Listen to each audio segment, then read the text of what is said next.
স্বাগতম বন্ধুরা, আপনাদের সবাইকে আমাদের চ্যানেলে। আজকের মুভির নাম হলো গুড ব্যাড আগলি, যেখানে অজিত কুমার লিড রোলে আছেন। ভিডিওটি এখনই লাইক করে দিন। আমরা শুরু করছি আজকের ভিডিও।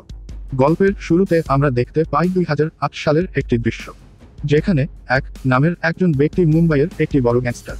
সম্প্রতি তার একটি ছেলে হয়েছে, কিন্তু যখন সে তার ছেলের সঙ্গে দেখা করতে যায়, তখন তার স্ত্রী রমা তাকে তার ছেলের সঙ্গে দেখা করতে দেয় না। আসলে রমার কথা ছিল, তুমি একজন বড় গ্যাংস্টার এবং এই জীবন আমার ছেলের জন্য বিপজ্জনক। যতদিন না তুমি এই গ্যাংস্টার জীবনের পুরোপুরি পরিত্যাগ করছো, ততদিন পর্যন্ত তুমি আমার ছেলেকে ছুতেও পারবে না। স্ত্রীর মুখ থেকে এসব কথা শুনে এক সব খারাপ কাজ ছেড়ে দেয়। সে তার সব টাকা, বাড়ি, সম্পদ ছেড়ে জেলে চলে যায় এবং সাধারণ জীবন যাপন করতে থাকে। এরপর গল্প চলে আসে বর্তমান সময়ে, অর্থাৎ 2025 সালে। এবার আমরা দেখি এর ছেলে বিহান, যার বয়স এখন 17 বছর। রমা বিহানকে নিয়ে তার পরিবারের সঙ্গে থাকত। এখন বিহান কলেজ শেষ করেছে এবং আগামী সপ্তাহে তার কলেজে কনভোকেশন। সে তার মা রমাকে বলে, পাপা তো আসবেন কনভোকেশনে, তাই না? যদি না আসেন তাহলে আমি ভুলে যাব যে আমার কোনো বাবা আছে। তখন রমা বিহানকে বোঝাতে থাকে যে তার বাবা এখন ব্যবসায় ব্যস্ত, কিন্তু তিনি ঠিক 3 মাসের মধ্যে ফিরে আসবেন। এই কথা শুনে বিহান রেগে গিয়ে চলে যায়। এখানে বোঝা যায় রমা বিহানের কাছ থেকে এর গ্যাংস্টার জীবনের কথা লুকিয়ে রেখেছে। সে সবসময় বিহানকে বলেছে তার বাবা একজন বড় বিজনেসম্যান। এরপর আমরা দেখি জেলের একটি দৃশ্য, যেখানে এক কয়েদি পালানোর পরিকল্পনা করছে। অন্য একজন কয়েদি বলে, দিনে জেলের নিয়ন্ত্রণ পুলিশের হাতে থাকে, কিন্তু রাতে সেটা এর হাতে, এবং এর চোখে ধুলা দেওয়া কঠিন নয়, অসম্ভব। এই কথা শুনে ওই কয়েদি আত্মবিশ্বাসের সঙ্গে বলে, এইবার তো শুধু নয়, তার বাপও আমাদের আটকাতে পারবে না। সে রাতেই পালানোর চেষ্টা করে, আর ও কয়েদিরা পালাতে শুরু করে। তখন সেখানে এর এন্ট্রি হয় এবং সে সবাইকে প্রচণ্ড মারধর করে এবং আবার সেলে আটকে দেয়। মানে 17 বছরে পুরোপুরি বদলে গেছে এবং 3 মাস পর তার সাজা শেষ হবে এবং সে জেল থেকে ছাড়া পাবে। এই কথা ভেবে সে খুশি হয়। অন্যদিকে আমরা বিহানকে দেখি যে একটি মেয়ের সঙ্গে বসে আছে। মেয়েটির নাম নিত্যা, সে বিহানের গার্লফ্রেন্ড। নিত্যা বিহানকে জিজ্ঞেস করে, এইবার তো তোমার পাপা কনভোকেশনে আসবেন, তাই তো? বিহান আত্মবিশ্বাসের সঙ্গে বলে, এইবার আমার পাপা অবশ্যই আসবেন। ওদিকে রমার বাবা প্রভু কে ফোন করেন এবং বলেন, তোমার ছেলে তোমার ওপর অনেক আশা করেছে, সে চাই তুমি তার কনভোকেশনে আসো। তুমি কি আসতে পারবে? তখন বলে, আমি এখনই আসতে পারবো না, আমার মুক্তি পেতে এখনো 3 মাস বাকি, ততদিন আমি কিছুই করতে পারবো না। এরপর আমরা দেখি 2 দিন পর কনভোকেশন শুরু হয়ে যায়, কিন্তু সেখানে আসে না। এই দেখে বিহান খুব রেগে যায়। সে বলে, কি আমার বাবার কাছে শুধু টাকাই সবকিছু? পরিবার কি কোনো মানে রাখে না? সে তার নানা রমার বাবা কে বলে, আমার পাপার সঙ্গে তাড়াতাড়ি কথা বলাও। তখন তিনি কে ভিডিও কল করেন। নিজের হুলিয়ে বলতে একজন বিজনেসম্যানের মতো হয়ে তার ছেলের সঙ্গে ভিডিও কলে কথা বলে। তখন বিহান বলে, আগামী সপ্তাহে আমার 18তম জন্মদিন, আর যদি তুমি তাতে না আসো তাহলে আমি তোমাকে পাপা বলে মানতে পারবো না। এই কথা শুনে অনেক কষ্ট পায় এবং সে তৎক্ষণাৎ জেলারের কাছে যায় এবং বলে, আগামী সপ্তাহে আমাকে আমার ছেলের সঙ্গে দেখা করতে হবে। তার ভালো ব্যবহারের জন্য জেলার তাকে আগেভাগেই মুক্তি দিয়ে দেয়। এর মুক্তির খবর শুনে মুম্বাইয়ের সব গ্যাংস্টার কেঁপে ওঠে। সবার আগে তার স্ত্রী রমার সঙ্গে দেখা করে এবং 17 বছর পর সে ফিরে আসে, তাও সব খারাপ কাজ ছেড়ে। রমা খুব খুশি হয় এবং তারা এয়ারপোর্টের দিকে রওনা হয়। অন্যদিকে মুম্বাইয়ের এক গ্যাংস্টার জানতে পারে মুক্তি পেয়েছে। সে তার গাড়ি ফিরে ফেলে এবং বলে, এখন তো তুই বাইরে এসেছিস, পুরনো হিসেব মেটানোর সময় এসেছে। কিন্তু গাড়ি চালিয়ে সেখানে থেকে পালিয়ে যায় এবং গ্যাংস্টার কিছুই করতে পারে না। এয়ারপোর্টে পৌঁছালে রমা গাড়ি থেকে নামে এবং বলে, তোমার ওপর এখনো গ্যাংস্টাররা আক্রমণ করছে। 17 বছর জেলে কাটানোর পরও তুমি এই জীবন ছেড়ে দিতে পারোনি। তুমি এখনই ফিরে যাও এবং যতদিন না পুরোপুরি এই জীবন ছাড়ছো, ততদিন আমার ছেলের সঙ্গে দেখা করো না। এই বলে রমা এয়ারপোর্টের ভেতরে চলে যায়। এখন গাড়িতে বসে কিছু ভাবছে। সে গাড়ি নিয়ে এক গুদামে যায়, যেখানে অনেক গার্লস ও অস্ত্র রাখা ছিল। এই দেখে এর সঙ্গী টাইসন বলে, লাগছে পুরনো রেড ড্রাগন ফিরে আসছে। তখন বলে, মুম্বাইয়ের সব গ্যাংস্টারদের এক জায়গায় দেখো। পরের দৃশ্যে সব গ্যাংস্টার একত্রিত হয়। তখন বলে, আমি সব গ্যাংস্টার কাজ ছেড়ে দিয়েছি, এখন থেকে আমি তোমাদের সামনে আসবো না, তাই আমার সঙ্গে কেউ ঝামেলা করো না।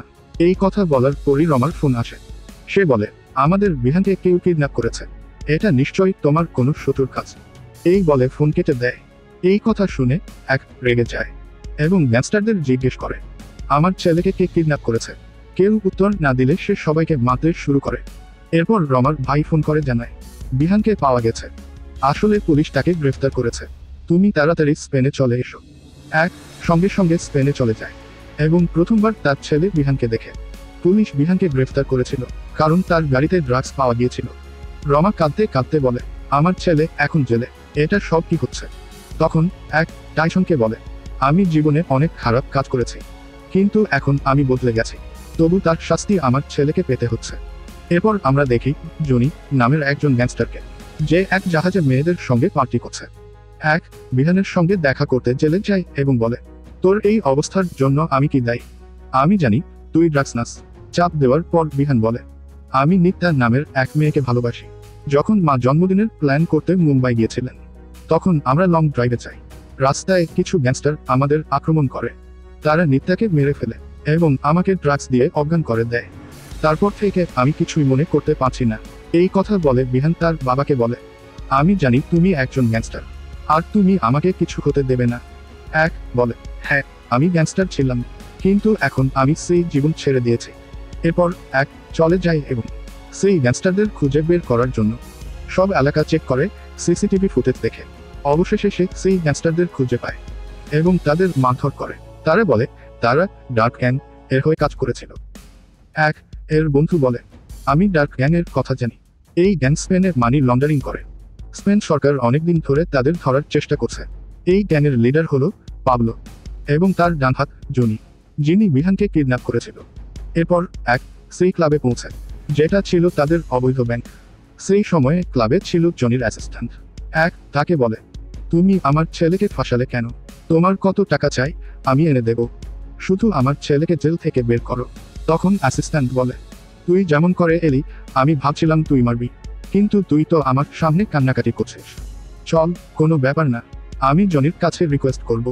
তারপর সে জনিকে কল করে সব বলে এবং জনি এর ছবি চায়। যেই মুহূর্তে অ্যাসিস্ট্যান্ট জনিকে এর ছবি পাঠায়, তখন জনি সেই ছবি স্পেনের গ্যাংস্টারদের গ্রুপে পাঠিয়ে দেয়। এরপর গ্যাংস্টার গ্রুপের লোকজন একের ছবি দেখেই একে গ্রুপ ছাড়তে শুরু করে। এটা দেখে জনিও হতভম্ব হয়ে যায় এবং ভাবে, এই লোকটা নিশ্চয়ই সাধারণ কেউ না। তখন জনি অ্যাসিস্ট্যান্টকে কল করে বলে, এই লোকটা সাধারণ কেউ না, আগে এর ভালোভাবে খোঁজ নাও। অ্যাসিস্ট্যান্ট তখন বলে, এই একজন সাধারণ বিজনেসম্যান যে তার ছেলেকে খুঁজতে এখানে এসেছে। কিন্তু জনি বলে, তুমি তার সাথে বেশি কথা বলো না, তাকে এখান থেকে বের করে দাও। কিন্তু অ্যাসিস্ট্যান্ট তখন লোভে পড়ে যায়। সে ভাবে, আগে কিছু টাকা নিয়ে তারপর বিদায় করব। তখন সে একে বলে, জনি বলেছে তুমি তার ব্যাংকে টাকা জমা দাও, তাহলে সে তোমার ছেলেকে ছেড়ে দেবে। এরপর অ্যাসিস্ট্যান্টের ব্যাংক অ্যাকাউন্ট নম্বর নিয়ে একে মুহূর্তেই পুরো টাকা উড়িয়ে দেয়। এটা দেখে অ্যাসিস্ট্যান্টের অবস্থা খারাপ হয়ে যায়। তখন জনি অ্যাসিস্ট্যান্টকে বলে, একে এখানেই শেষ করে দাও। তখন সেখানে লড়াই শুরু হয় এবং একে সেখানে সবার উপর ভারী পড়ে। এরপর সে সেই জায়গাটা বোমা মেরে উড়িয়ে দেয়। তবে ব্যাংকের লকারগুলো তখনও ঠিকঠাক ছিল। একে সব লকারে বোমা লাগিয়ে রেখেছিল। এটা দেখে জনির অবস্থা আরও খারাপ হয়ে যায় এবং সে একে বলে, তুমি যদি লোকারগুলোতে কিছু করো তাহলে পাবলো আমাকে মেরে ফেলবে। তোমার ছেলে তো দরকার, তাই না? আমি আমার জীবন ঝুঁকিতে ফেলে তোমার ছেলেকে ফিরিয়ে আনবো। এই সব কথাবার্তা ভিডিও কলে চলছিল, আর এখানেই জনি বুঝতে পারে একে কতটা ভয়ঙ্কর একজন মানুষ। তখন একে জিজ্ঞেস করে, তুমি আমার ছেলেকে ফাঁসালে কেন? তোমার তার সঙ্গে কি শত্রুতা? এবং আমি জানি তুমি একা না, দুজন আছো। এখানে একটি বড় টুইস্ট প্রকাশ পায়। আসলে জনির একজন যমজ ভাইও ছিল, যার নাম ছিল জেমি। জেমি ছিল একদম হিংস্র টাইপের লোক। সে কাউকে মারার আগে কিছু ভাবে না। কিন্তু জেমি তো কখনো সামনে আসেনি। তবে একের কথায় জনি ভিডিও কলে জেমিকেও নিয়ে আসে। তখন জেমি একে বলে, আমি জানি তুমি একজন বড় গ্যাংস্টার, কিন্তু আমার তোমার সঙ্গে কোনো শত্রুতা নেই। আমার শত্রুতা তোমার স্ত্রী রমার সঙ্গে। এরপর একটি ফ্ল্যাশব্যাকে দেখা যায় জেমি ড্রাগ অ্যাডিক্ট ছিল এবং সে ড্রাগ নেওয়ার সময় এক মেয়েকে মেরে ফেলে।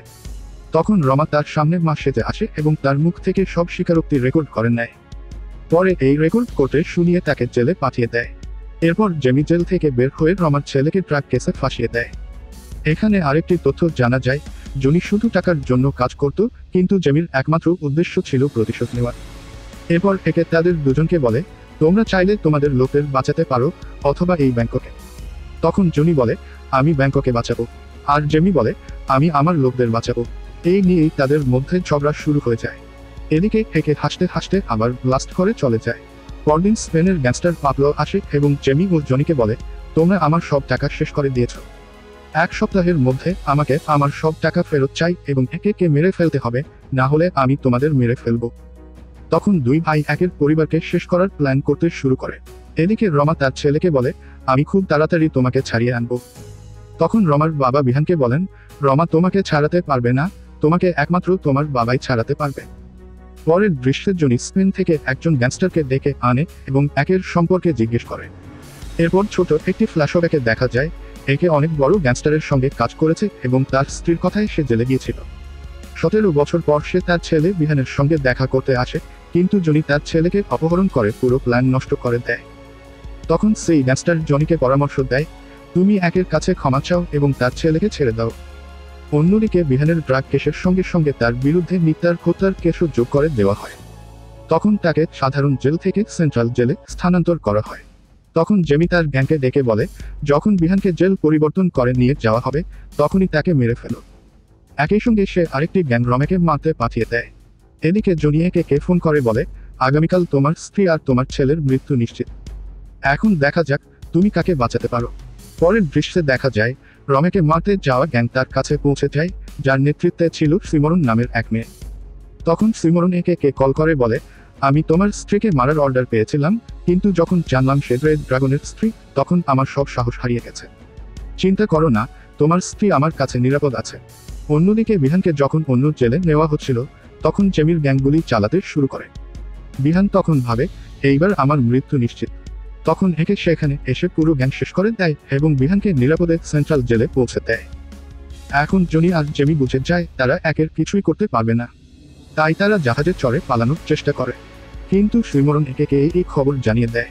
তখন ও সেই জাহাজে পৌঁছে যায়। ভিতরে গিয়ে সে দেখে নিত্যা আর জেমি একসঙ্গে ডান্স করছে। এখানেই আরো এক টুইস্ট প্রকাশ পায়, নিত্যা আসলে মরেন। নিত্যা আর জেমি অনেকদিন ধরে প্রেম করছিল। রমার কাছ থেকে প্রতিশোধ নিতে জেমি নিত্যার মাধ্যমে বিহানকে ফাঁসিয়েছে। নিত্যাকে দেখে একে খুশি হয়, কারণ সে এখন নিত্যাকে করতে হাজির করে বিহানকে ছাড়াতে পারবে। এরপর জেমি আর নিত্যাকে বন্দি করে রাখে। রমা তখন একের কাছে আসে এবং বলে, আমার ছেলের যা হয়েছে সব তোমার কারণেই হয়েছে। তুমি আমাদের জীবন থেকে চলে যাও, আমি নিজেই আমার ছেলেকে বাঁচাবো। রমার মুখে এই কথা শুনে একে কষ্ট পায় এবং এয়ারপোর্টের দিকে রওনা হয়। অন্যদিকে যেই জায়গায় নিত্যা আর জেমিকে আটকে রেখেছিল সেখানে জনি এসে তাদের দুজনকে ছাড়িয়ে নিয়ে যায়। তখন রমা সেখানে এসে পৌঁছায়। জেমি তাকে দেখে বলে, ম্যাডাম, আমাকে চিনেছ? আমি সেই লোক যার কথা রেকর্ড করে তুমি করতে দিয়েছিলে। জেমি রমাকে গুলি করতে যাচ্ছিল, তখন রমার ভাই এসে পড়ে এবং গুলি রমার কাঁধে লাগে। এরপর নিত্যা, জেমি আর জনি পালাতে থাকে, কিন্তু তারা বিল্ডিং থেকে নিচে পড়ে যায়। জনি তাদের দুজনকে ধরার চেষ্টা করে, কিন্তু সে তাদের ওজন সামলাতে পারছিল না। তাই জেমিকে বাঁচাতে জনি নিত্যাকে গুলি করে ফেলে দেয় এবং নিত্যা পানিতে পড়ে যায়। রমা তখন হাসপাতালে থাকে এবং একে ফোন করে বলে, আমি খুব বড় ভুল করে ফেলেছি। তুমি তোমার ছেলের জন্য হয়েছিলে, এখন আবার তোমাকে রেড ড্রাগন হতে হবে। অন্যদিকে জেমি আর জনি গাড়িতে করে যাচ্ছে এবং বিহানকে মারার প্ল্যান করছিল। ঠিক তখনই তাদের পিছু নেয় এবং গাড়ি থেকে বের করে খুব খারাপভাবে মারে। তখন তাদের শেষ করে ফেলতে যাচ্ছিল, ঠিক তখনই পাবলো তার গ্যাংকে একে মারার জন্য পাঠায়। তারা একে ঘিরে ফেলে। তখন নিজের গাড়িতে উঠে এক বাটন চাপ দেয় আর গাড়ি থেকে বিভিন্ন অস্ত্র বেরিয়ে আসে। তাদের উপর গুলি চালিয়ে পুরো গ্যাং শেষ করে দেয় এবং জেমি ও জনিকে গাড়িতে তুলে নিয়ে আসে। অন্যদিকে বিহানকে মারতে জেলে একটি গ্যাং আসে ছুরি ও অস্ত্র নিয়ে, কিন্তু সেখানে আগে থেকেই একের লোক টাইসন অপেক্ষা করছিল, যে সেই গ্যাংকে খুব খারাপভাবে মেরে ফেলে এবং বিহানকে বাঁচিয়ে ফেলে। এরপর জেমি ও জনিকে কোর্টে নিয়ে যায় এবং বলে, এই দুজন আমার ছেলেকে মিথ্যা কেসে ফাঁসিয়েছে। সে তাদের মুখ থেকে সত্য বের করে ফেলে। এরপর বিহানের হিস্ট্রি চেক করে দেখা যায় তার বিরুদ্ধে কোনো কেস নেই, তাই কোর্ট তাকে সম্মানের সঙ্গে মুক্তি দেয়। এরপর 6 মাস পরের দৃশ্যে দেখা যায় জেমি ও জনিকে অন্য এক জেলে স্থানান্তর করা হচ্ছে। ঠিক তখনই জেমির লোকেরা গাড়িতে রকেট লঞ্চার দিয়ে আক্রমণ করে। তারা দুজন পালাতে চেষ্টা করে, কিন্তু ঠিক তখনই এসে যায় এবং বলে, আমি তোমাদের একটা সুযোগ দিয়েছিলাম, কিন্তু তোমরা শুনুন। এই বলে সে তাদের দুজনকে শেষ করে দেয়। এভাবেই সিনেমা